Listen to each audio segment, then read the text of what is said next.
अस्सलामुअलैकुम दोस्तों। मेरा नाम है मिर्ज़ा नुमैर अहमद बेग और आप देख रहे हैं मेरा YouTube channel Mirza Numair IT वाला। आज की इस वीडियो में मैं आपको बताऊंगा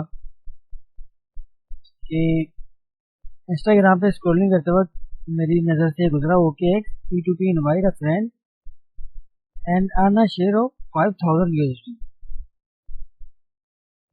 मैंने 50 USD सुना था और ये 5000 तो बहुत हो गया। फिर मैंने इनके लिंक पे क्लिक किया तो ये इन्हीं का अपना स्टार्टअप का लिंक है जो खैर किसी काम का नहीं। खैर फिर मैं गया OKX पे जो ओनली 50 USDT बोल रहा है। अलग ही कहानी चल रही है भाई। ये बोल रहे हैं कि 5000 USDT मैंने कन्वर्ट किए तो ये तकरीबन बन रहे हैं 1,391,500। 1 मिलियन एक शेयर पे किस तरीके से पॉसिबल है, और अगर पॉसिबल है तो उसकी डिटेल इनको बता देनी चाहिए। खैर मिलते हैं नेक्स्ट वीडियो में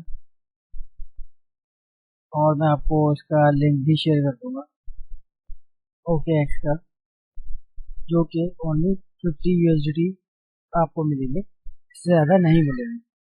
इससे ज़्यादा की ना ही आप लोग उम्मीद रखिएगा। और अगर कोई टेक्निकल चीज़ आपको OKX में नहीं समझ में आए मुझे कमेंट्स में बताइएगा, फिर मैं स्टेप बाय स्टेप OKX का यूज़र बना के आपको दिखा दूंगा। मिलते हैं नेक्स्ट वीडियो। अल्लाह हाफ़िज़।